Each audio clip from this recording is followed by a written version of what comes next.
Okay, good evening, Vietnam. And to all you veterans out there, happy Veterans Day. Whoever you served, wherever you served, whoever you served with, forever how long you served, you're still a veteran. God bless you all and thank you. Okay, welcome to LZ Bunker. This is the Veterans Live Show. Tonight, we have a very special guest, George Fallon, from the 101st Airborne Division, 1st Brigade Separate. He served with C Company, 2nd 327th Airborne Infantry. Their motto was no slack. In other words, they kicked a lot of butt. He is now the president of the 101st Airborne Division Association, New York, New Jersey chapter. Now we'll go to our photo line and be back in a few minutes. Thank you.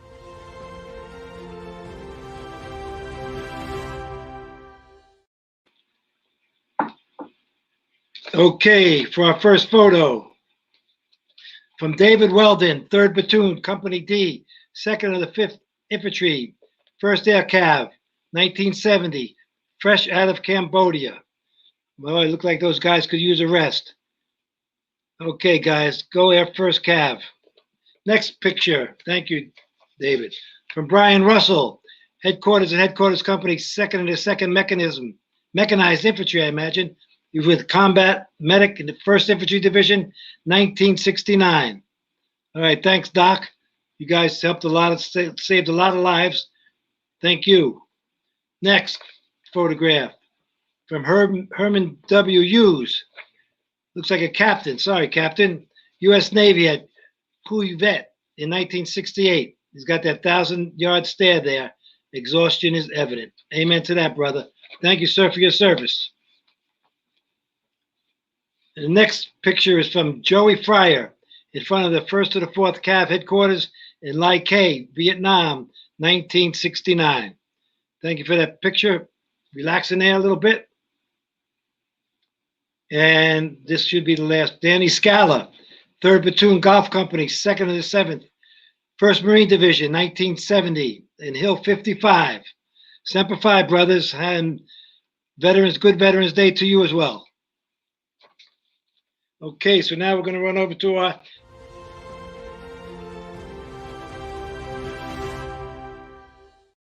the Vietnam timeline, November 11th, 1967. 3 United States POWs were released in Phnom Penh in Cambodia. Also, for the Americal and the 1st Cav Division combined in Operation Wheeler in Quang Nang, Quang Tri Province. The purpose of the operation was twofold: to release the pressure on the Marines and reinforce the 3rd Marines Amphibious Force. The later the Marines moved north, the operation lasted 12 months and resulted in 12,000 enemy casualties.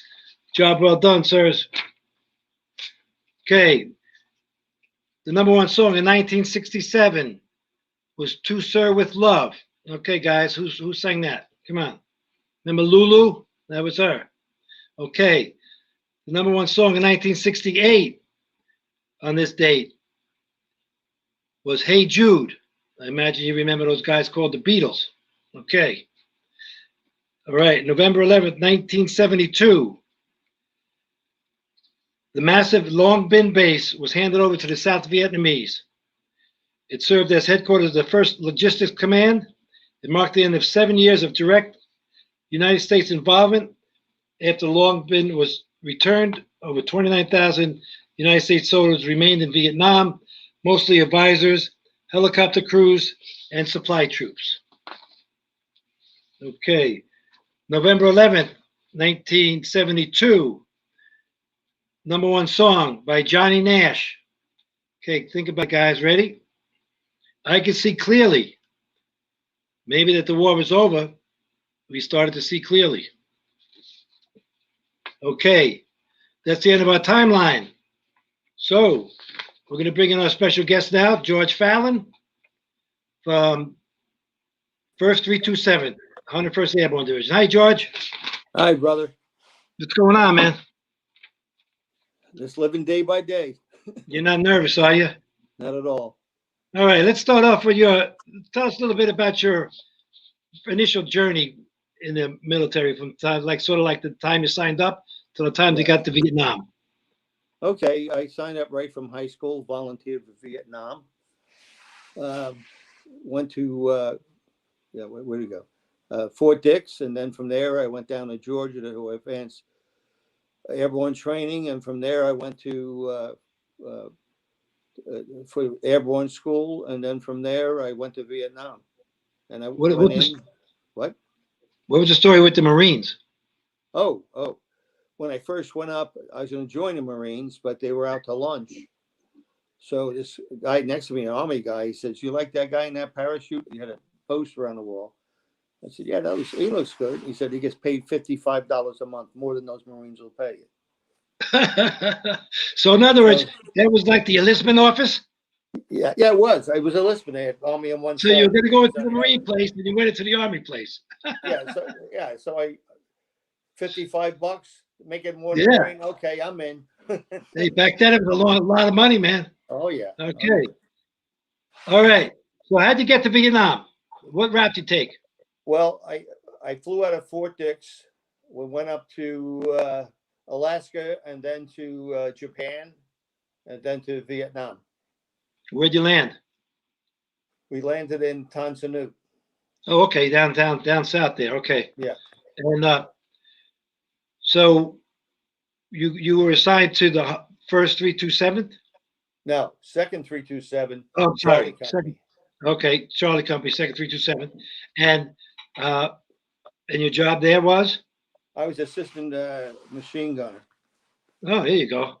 Yeah, I Okay. carried all the rounds. Yeah, I got that ammo bearer. Okay, Yeah. that's Yeah. cool. You know they were going to look up. They were going to go after you though. That's for sure. Oh no. Okay. Yeah. So anyway, and then I went 2 months to operations with Charlie Company, and we were getting resupplied, and they told me, I was walking point then, to stay there. That Hawk Recon was going to meet with us, and so when I stopped, this guy from Recon stepped out right next to me, and I will shit myself. And so I said to myself, I want to be that guy. I want to hide in the jungle. So when I got back, I volunteered for it, and they took me. So that was Hawk Recon. Hawk And Recon. were you attached to anybody, or what was the setup? How many? I was with Charlie Company, and then we went to headquarters company. That's where Recon was, and we worked. There were six-man teams, and we worked out of a 6-man team. And they sent us out to reconnoiter before the battalion went in to see what kind of weapons they were carrying, any kind of intelligence like that. Yeah. So when you got dropped, what you dropped in? You got a helicopter ride in, and then they brought us in about 7:30 at night, or somewhere around that, just at dusk, and they usually probably did a false landing, and then they did another one, so they make the enemy not know where we were, and then we'd have to go into the bush and stay there for about a half hour, and that was a lot of you would, oh man, these guys gonna be all over us, and then after no one came, we started our operation. We started our recon. Yeah, that's interesting. All right, what kind of casualty rate did you have with the recon being a 6-man team? Yeah, we had 2 or 3 killed, and we had several wounded. Yeah. So did you meet up against bigger? I wasn't wounded. Huh? Did you meet up with bigger forces? Oh yeah. Or just What happened was we came in on this hill, and it was a special forces camp, and our helicopter had a problem, so it went into Chu Lai, and we said, "Man, we're done." I said, "We'll stay here and they'll give our operations," but they got us back in another helicopter, and they took us up there. But what happened was the special forces were there, but they didn't remove their minefields. So when Americans were coming in, they were jumping off the helicopters and stepping on bouncing betties. Oh my God, really? Mortars that go up about 3 feet and then blow out, and a lot of casualties. So, and then the bottom of the hill was an NVA base camp. Talk about Yeah, so we didn't Hey, have to you look. volunteered, man. You volunteered. Yeah, but we didn't have to look too far, you know. So they put us out, and they Okay, let me ask you a question. yeah. I got a note here about half of your advanced infantry training unit went to the 173rd and the Airborne Yeah. Brigade, and the other half Mhm. went to the 101st. How'd that Yeah. work out? Well, it was jump school. I think there was 700 of us. I just forget. But when we graduated, like I said, we had 30 days leave, and then they sent us to Vietnam. And Nice, half of it, huh? nice. 30 days leave. Yeah, yeah. And Did half of everybody us, return? Did huh? everybody show up after leave? Oh yeah, yeah. They were, yeah, we were airborne. You know, we didn't have a brain. So uh, half of us went to the 101st, and the other half went to the 173rd. And a lot of my classmates who went to 173rd were killed. No, that's That's when they sad. got caught between two NVA forces, and Right.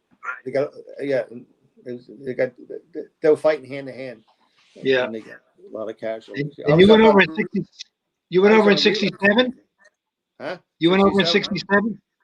Yeah, and I Yeah. was on a They had relay station, and I could hear it on the radio, the fighting going on with the 173rd, and they were using the Vietnamese weapons, and they take them off them and shooting them, and because they were out of ammo, and it was terrible. Yeah. right. Right. Wow. All right. Tell us about the time that someone called some artillery in.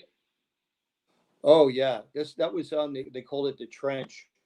They had about eight The tent. miles of trench that went across, and Okay. they had foliage over the top of it, so the NVA could move this shit, and you could never see them. And we found it, and we went in there, and we found rice and weapons and different things that cached along there. But while we're going through there, we're about ready to leave, and the Tiger Force, which was the 1327 recon, they thought we were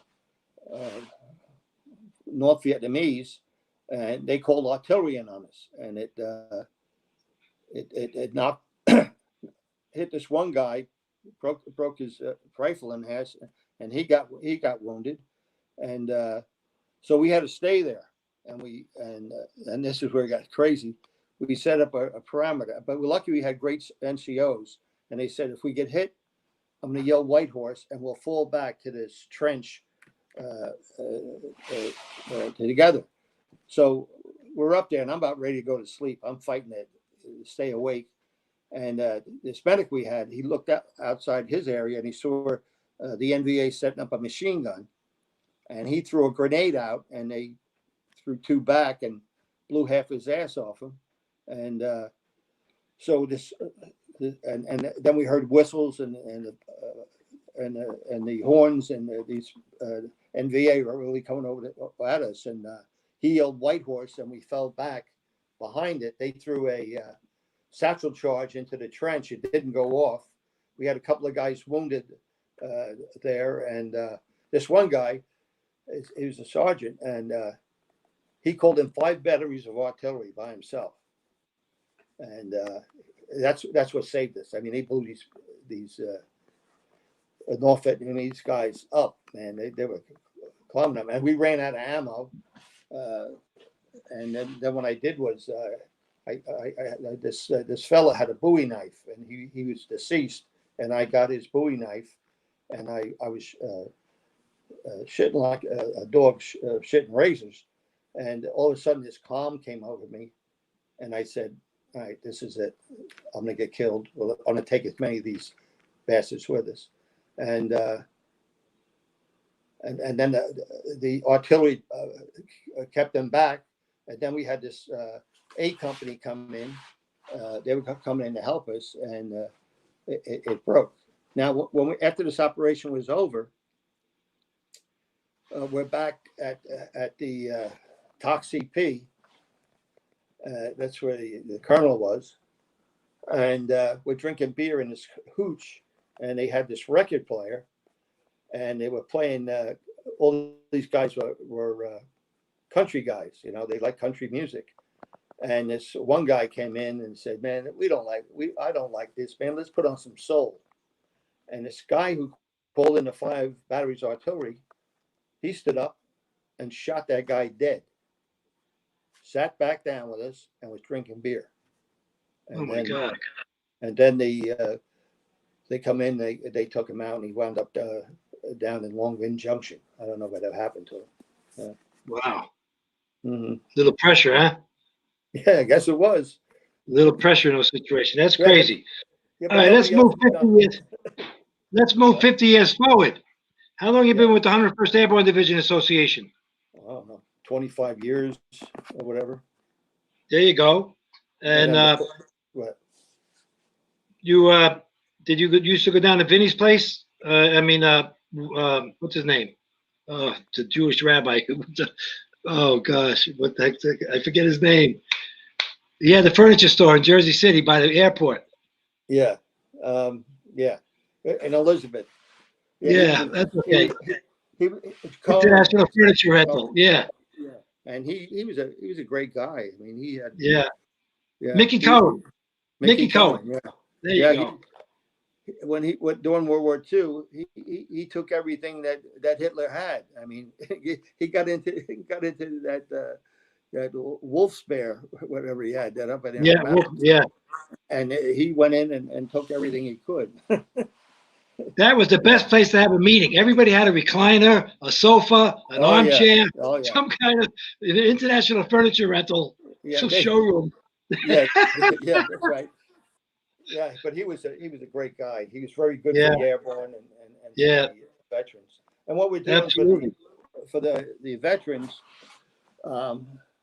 we have this raffle we're doing right now, and it's for $1,500, $500 worth of booze, and another one 42-inch TV, and we sold over $8,000 worth of tickets, and we might have 9,000.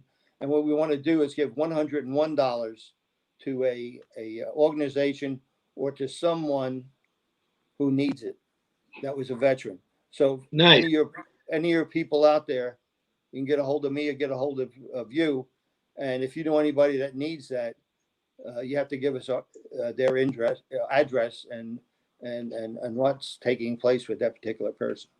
I got you. So if they're in need, get in touch with me. I could or the Vietnam Veterans Photo Club, and they could forward the name and address to you. Yeah, and the drawing for it will be December 7th. Okay.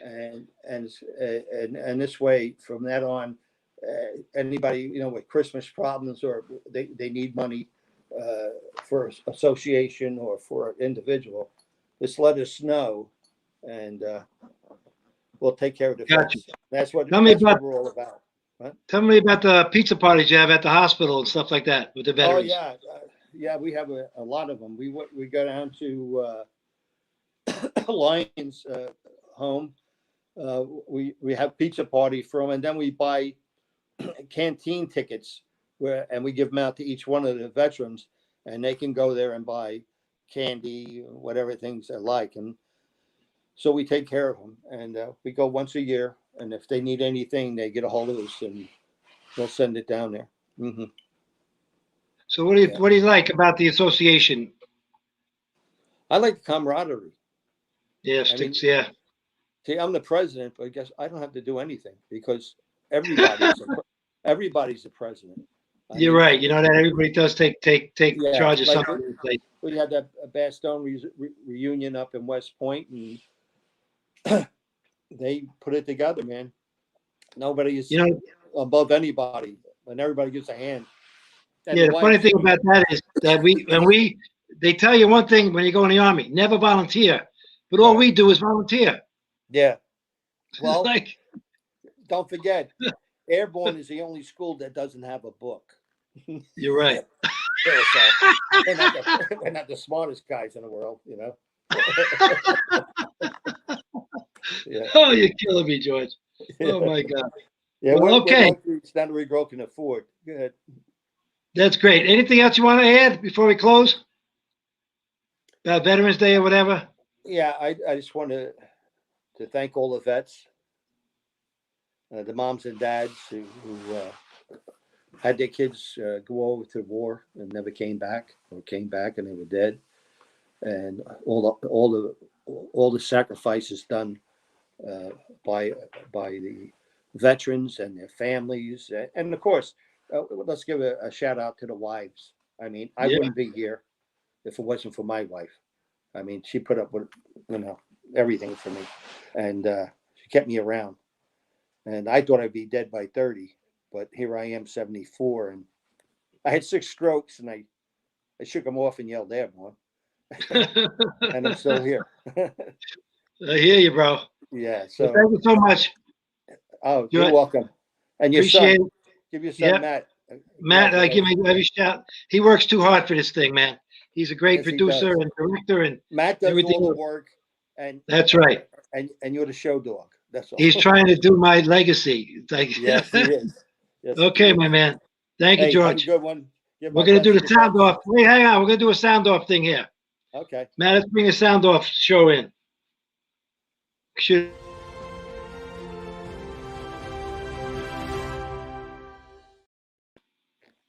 Okay. From Marie Kennemer. Hello. I drove to the Agent Orange commemoration in Springfield, Tennessee, and now we got to drive back to Texas. Sounds like a mission, doesn't it? Yes, it does. And it's sad about that Agent Orange thing, but finally recognition is due, and it's due a lot more in a lot more different ways. First of all, we got to thank President or ex-President Trump for dealing with the veterans the way he did, and he really got us going on a lot of things, especially first choice. Next, thank you. Okay, Richard Lee, Airborne, was with the 101st in Vietnam myself from January 68 through March of 70. Got to see a lot of country. Proud of all that served over there, and for that matter, all veterans that served. Thank you, Richard. Who's that, your son in that picture there? Or is that you as a little boy? Let us know in the future. Thank you. Next. Hudson Valley Web TV. Thank you, veterans, for your service. And thank you, Hudson Valley Web TV. Appreciate you watching us.